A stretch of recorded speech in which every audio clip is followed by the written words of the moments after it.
उन्हाळ्यात नागपुरात फायलेरियासिस पसरवणाऱ्या डासांची उपस्थिती मोठ्या प्रमाणात दिसून येत आहे।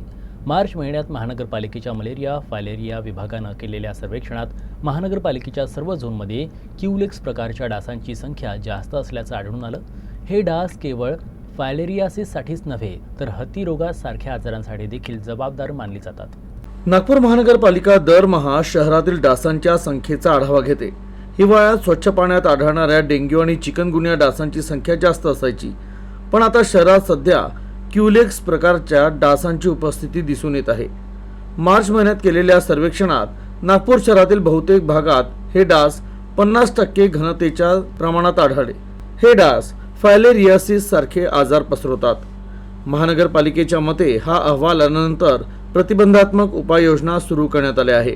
विशेष म्हणजे डेंग्यू आणि चिकनगुनिया डास स्वच्छ पाण्यात आढळतात, तर क्युलेक्स डास हे घाणेरड्या पाण्यातही आढळतात। मलेरिया आणि फायलेरिया डिपार्टमेंटतर्फे रेग्युलर सर्व्हिस सुरू असतो।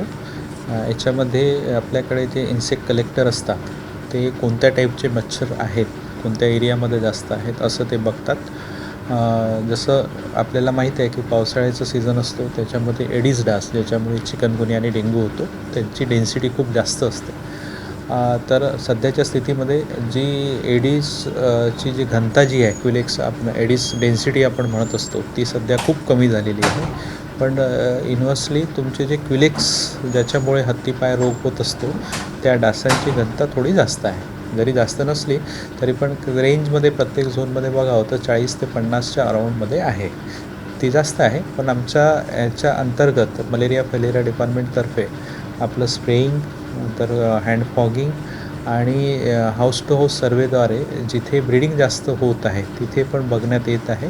आणि ते अनुषंगाने कूलर्स असतील तर त्याच्यामध्ये बार्सिलोना टॅबलेट्स आम्ही देऊन झालेले आहोत। ज्या किंवा नाल्याच्या अजून घरं असतील तिथे पण जिथे ब्रीडिंग जास्त मिळत आहे क्युलेक्सची, तिथे पण आम्ही फवारणीद्वारे त्याचं ब्रीडिंग कमी करण्याचा प्रयत्न करत आहोत।